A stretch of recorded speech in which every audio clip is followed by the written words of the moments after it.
luto na yung ating paksiw. So alisin natin ang ampalaya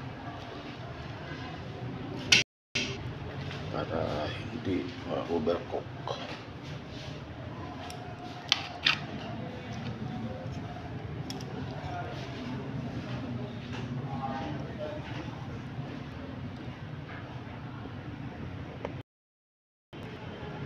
Guys, kita nyo ba? Luto na ang ating paksiw.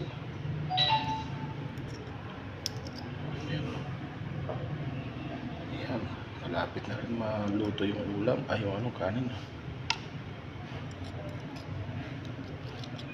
Alisin po natin guys yung ampalaya para sabaw pa lang.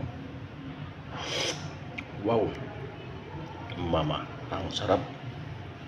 So guys, yun ang ating paksiw. Sasayin na tayo ng kanin at mamaya sigurado na yan. So yun po na ating mangkok ng gulay. So hindi natin gagalawin yan. Okay yan guys. Thank you for watching. God bless.